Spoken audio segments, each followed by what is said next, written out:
उस छतरी को इस तरह से ढहा देना न सिर्फ बूंदी हाड़ौती क्षेत्र का नहीं, पूरे राजस्थान के सर्व हिंदू समाज या सर्व समाज की वहाँ पे भावना आहत हुई है। कि आप नाथद्वारा क्षेत्र से आते हैं, आपके जो विधायक हैं वो स्वयं मेवाड़ राज परिवार के सदस्य हैं, तो आपको नहीं लगता है कि इस एक पूरे प्रकरण को लेकर उनको इस राजसमंद में अगुवाई करते दिखाई देना चाहिए, या फिर कहीं ना कहीं वो स्वयं अगवानी करते हुए इस विषय को आगे पहुंचाए? छतरी पहले आई है या रेलवे पहले आया या एयरपोर्ट पहले आया? विकास के नाम से उनको ढा दिया गया।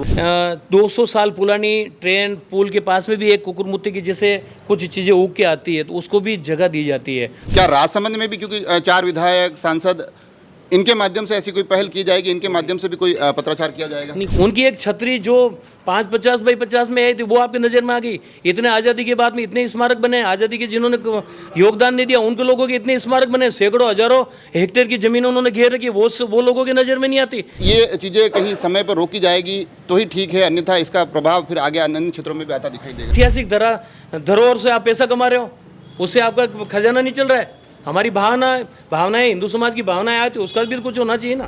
देश का एक अत्यंत गौरवशाली इतिहास रहा है, और अगर हम किसी भी क्षेत्र में पहुँचे तो वहाँ स्थित स्मारक, छतरी, किले, गढ़, दुर्ग उस इतिहास की कहानी कहते हैं, उन शौर्य गाथाओं को आने वाली पीढ़ियों तक पहुँचाते हैं। मगर उसी में से अगर किसी को कोई खंडित कर दिया जाए, उसी शौर्य के प्रतीक चिन्ह को अगर तहस नहस कर दिया जाए तो पीड़ा लाजमी है। और ये पीड़ा बूंदी से निकलती है, जहाँ 600 वर्ष पुरानी एक छतरी जो कि पूर्व शासक महाराजा सूरजमल जी की थी, वो गिरा दी जाती है। और बूंदी से निकली हुई पीड़ा आज राजसमंद भी पहुंचती हुई दिखाई दे रही है। काफ़ी लोग उस एक पूरे विषय को लेकर ज्ञापन देने आए हैं। क्या कुछ मामला है ये पूरा? बूंदी केडिया द्वारा एक ऐतिहासिक छतरी जिसको नष्ट कर दिया गया, महाराज सूरजमल जी हाड़ा, जिनका संबंध मेवाड़ से बड़ा घनिष्ठ रहा, वो राणा सांगा के साथ में मिलकर खानवा में बाबर के खिलाफ युद्ध भी लड़े थे, उनका वहाँ बलिदान हुआ है। तो इस तरह की ऐतिहासिक महत्व वाली छतरी को बिना विश्वास में लिए, बिना जानकारी दिए, ऐसा नहीं है कि वहाँ राजपूत समाज का नहीं है, वहाँ पे गुर्जर समाज, मेणा समाज, अन्य समाज जो भी है, जो तुलसी ग्राम है, वहाँ के लोग साल में 1 बार 2 बार वहाँ इकट्ठा होते हैं, जागरण करते हैं। उस छतरी को उन्होंने, उस स्थान को उन्होंने लोक देवता के नाम से दिया गया है। और उस छतरी को इस तरह से ढहा देना न सिर्फ बूंदी हाड़ौती क्षेत्र का नहीं, पूरे राजस्थान के सर्व हिंदू समाज या सर्व समाज की वहाँ पे भावना आहत हुई है। उसी प्रकरण को लेकर हम मुख्यमंत्री जी के नाम पर आज कलेक्टर साहब को ज्ञापन देने एकत्र आए हैं। ये जो पूरा प्रकरण है, इसमें ये कहा जा रहा है कि वहाँ पर कोई रेलवे की कोई काम चल रहा है और उसके निमित्त इसको हटाना पड़ा है।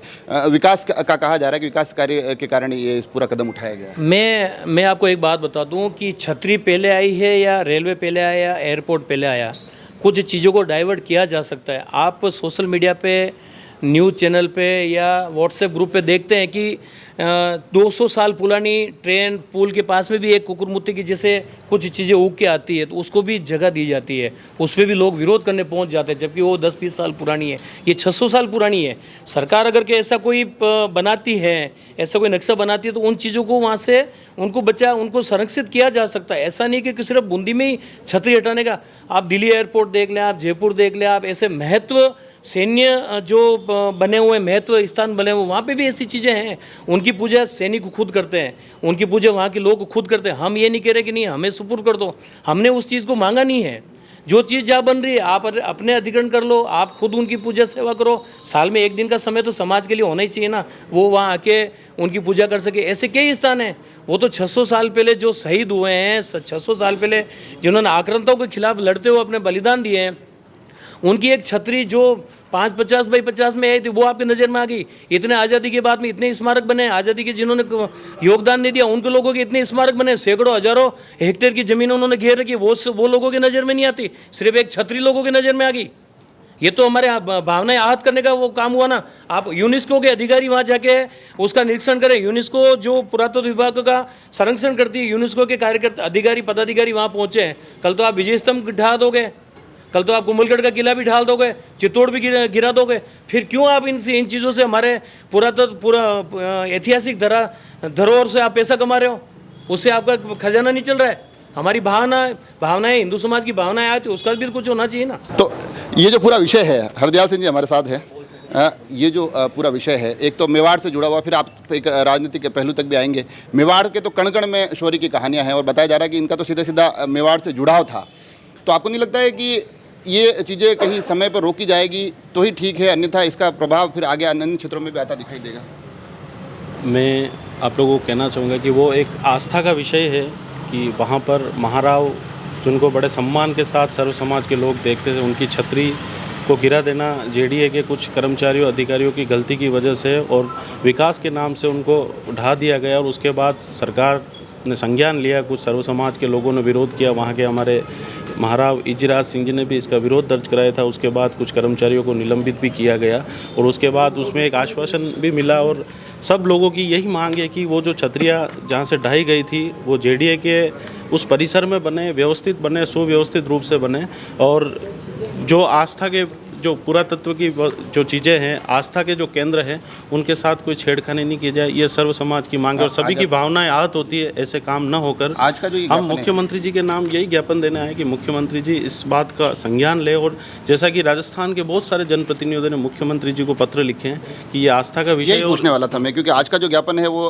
छात्र पुरुषार्थ फाउंडेशन की तरफ से है, मगर अलग अलग जगह से जनप्रतिनिधियों द्वारा ये पत्र लिखे जा रहे हैं इस पूरे विषय में। और क्या राजसमंद में भी, क्योंकि 4 विधायक सांसद, इनके माध्यम से ऐसी कोई पहल की जाएगी, इनके माध्यम से भी कोई पत्राचार किया जाएगा? नहीं, क्यों नहीं करेंगे, सभी करेंगे। सबकी भावनाएं आहत होती है, सभी का मन एक जैसा है और राजस्थान के जो इतिहास से जुड़ा हुआ ऐतिहासिक महत्व के जो इन छतरियों किलों के बारे में सबकी भावना जुड़ी होती है और सारे लोग इस बारे में पत्र लिख रहे हैं। आप सोशल मीडिया और मीडिया के माध्यम से देख रहे होंगे कि हर कोई जनप्रतिनिधि अपनी भावनाएं उस पत्र के माध्यम से मुख्यमंत्री जी के नाम भेजकर व्यक्त कर रहा है और सभी की भावना यह है कि जो ऐतिहासिक महत्व की जो चीज़ें हैं, किले हैं, वस्तुएँ हैं, उनको संरक्षित किया जाए, संवर्धित किया जाए और मुख्यमंत्री जी को इस बारे में अवगत कराने के लिए सभी ने अपनी भावनाएं पत्र के रूप में व्यक्त करके भेजी है। एक आखिरी प्रश्न, वो और आपसे इसलिए जायज़ बन जाता है क्योंकि आप नाथद्वारा क्षेत्र से आते हैं, आपके जो विधायक हैं वो स्वयं मेवाड़ राज परिवार के सदस्य हैं, तो आपको नहीं लगता है कि इस एक पूरे प्रकरण को लेकर उनको इस राजसमंद में अगुवाई करते दिखाई देना चाहिए या फिर कहीं ना कहीं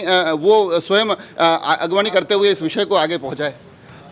महाराज कुमार साहब ऐतिहासिक महत्व की चीज़ों के लिए आपने देखा होगा विधानसभा में भी जब बोलते हैं तो हर संरक्षण की जो चीज़ें हैं उनके लिए संरक्षण के लिए वो हमेशा आगे खड़े रहते हैं और उन्होंने इस बारे में भी सरकार से निश्चित रूप से बात की है और की होगी और नहीं भी की होगी तो वो हमेशा पत्र के माध्यम से बात करते हैं। बहुत से ऐसे नेता भी होते हैं राजनीतिक जीवन में जो कुछ चीज़ें जाहिर नहीं करते हुए अपना जो कर्म है उसमें करने का विश्वास रखते हैं। हमारे महाराज कुमार विश्वराज सिंह जी भी इस तरह के नेता हैं कि वो अपना कर्म करने में विश्वास रखते हैं और हो सकता है मीडिया में ज़्यादा हाईलाइट होने के शौक के नेता में उनकी गिनती नहीं होती, इसलिए हो सकता है मीडिया को नॉलेज भी नहीं उठाएंगे कुल मिला के मुद्दा। तो देखा आपने यहाँ पर जो एक विषय है बूंदी से निकल कर आया है, राजसमंद में उसकी गूंज सुनाई दे रही है और बड़े स्पष्ट तौर पर ये कहना है कि न केवल हम लोग इस पूरे प्रकरण में एक विरोध दर्ज करवा रहे हैं बल्कि जनप्रतिनिधियों के माध्यम से भी इस पूरे प्रकरण को लेकर पत्र लिखने की कवायदें अब शुरू होती दिखाई देगी। जुड़े रहें राजसमंद एक्सप्रेस से, धन्यवाद।